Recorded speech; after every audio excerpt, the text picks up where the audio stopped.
विरक्त शिरोमणि श्री स्वामी वामदेव जी महाराज के हमने दर्शन किए। स्वामी वामदेव जी महाराज वृंदावन में अखंडानंद जी के आश्रम में कभी कभी मिलते थे, अन्यथा वे उनके साथ बहुत बड़ा साधुओं का मंडल चलता था और वो साधुओं का मंडल कुछ दिन रुकता किसी मंदिर में, किसी आश्रम में, फिर आगे बढ़ जाता और उनका उद्देश्य यही होता था कि वो अपने साधु मंडल में जितने साधु होते थे उनको धर्म का, शास्त्र का अध्ययन भी कराते थे और जहाँ जाते वहीं पर वे सत्संग करते थे और जिस स्थान पर रहे सत्संग, सवेरे शाम सत्संग हो और वहाँ के लोग जो जनमानस है, जन सामान्य लोग हैं उस सत्संग में आते थे और सत्संग में लोगों को जीवन जीने की विधा सिखाते थे। ये हमारे यहाँ प्राचीन परंपरा रही है, लेकिन अभी तक वो परंपरा अब लुप्त प्राय हो गई है। बहुत पुराने जो अखाड़े हैं या जो बहुत पुराने स्थान हैं संतों के, वहाँ अभी भी ये मंडलियाँ चलती हैं। आप में से अगर कोई हरिद्वार गया हो तो हरिद्वार में आपको सवेरे सवेरे मंडलियाँ दिखाई दे जाएंगी जो भिक्षा करने के लिए जाती हैं। और हम लोग आज आपके पास भिक्षा ही लेने के लिए आए हैं। भिक्षा किस चीज की लेने के लिए आए हैं? कोई धन, रुपए, पैसे, द्रव्य की भिक्षा लेने के लिए नहीं आए हैं। हम लोग आपके पास स्नेह की भिक्षा लेने के लिए आए हैं। मध्य प्रदेश सरकार ने मध्य प्रदेश के जितने साधु हैं, जितने साधु सन्यासी हैं, जो अपने अपने कार्यों में भी व्यस्त हैं, आजकल कार्य करने की विधा बदल गई है। आजकल सभी साधु सन्यासी मठ मंदिर हैं, हर साधु महात्मा अपनी तरह का समाज का कार्य कर रहे हैं।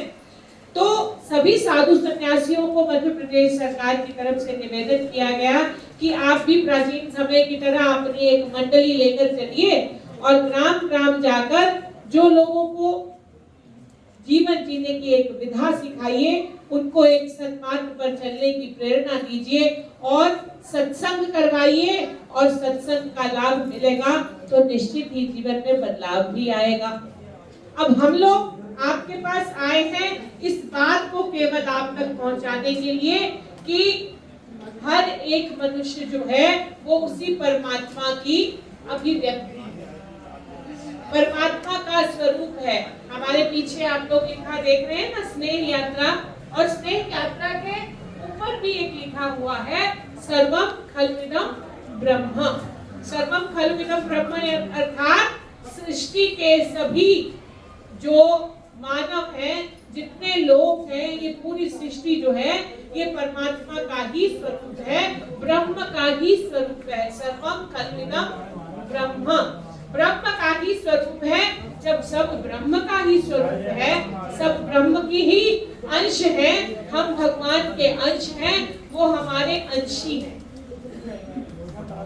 इसलिए हम जब ईश्वर का ही अंश है, ईश्वर अंश जीव अविनाशी, ईश्वर का ही हम अंश हैं, जीव जो है ये ईश्वर का अंश है। जब सारे जीव ईश्वर के ही अंश हैं तो हमारे परिवार में, हमारे समाज में ये छोटा बड़ा, ऊंच नीच, अपना पराया, जात पात, ये सारे जो भेदभाव है ना, ये परमात्मा ने ये बनाकर नहीं भेजा था। जब कोई बच्चा पैदा होता है तो क्या उसकी कोई जात पात होती है? कोई जात पात नहीं होती। बच्चा पैदा होता है, परमात्मा के एक अंश के रूप में वो सृष्टि में जन्म लेता है। ये परमात्मा ने किसी की कोई जात पात नहीं बनाई थी। परमात्मा ने किसी को ऊंचा नीचा नहीं बनाया, किसी को छोटा बड़ा नहीं बनाया। ये सारे भेद जो हैं ये मनुष्य के बनाए हुए हैं, इंसान के बनाए हुए हैं, इसलिए इनको खत्म भी इंसान को ही करना पड़ेगा। मनुष्य ने भेद बनाए हैं, मनुष्य को ही ये भेदों को समाप्त भी करना पड़ेगा। बस इसी उद्देश्य के साथ स्नेह की भिक्षा लेने के लिए ये साधु सन्यासी आपके द्वार पर आज आए हैं।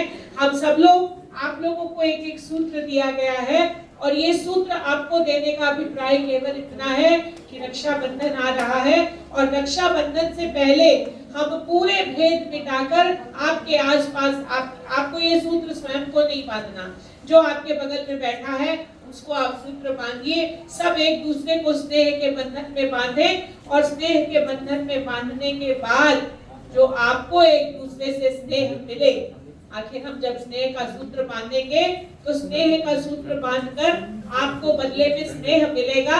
तो सब लोगों को आपस में सूत्र बांधने पर जो स्नेह मिलेगा उसमें से थोड़ा थोड़ा स्नेह हमें भी दे दीजिए। ये भिक्षा लेने के लिए हम लोग आपके द्वार पर आए हैं। तो मैं पंडित जी से कहूंगी, आचार्य जी से, कि वे मंत्रोच्चारण करें और आप वो स्नेह का सूत्र एक दूसरे को बांधें।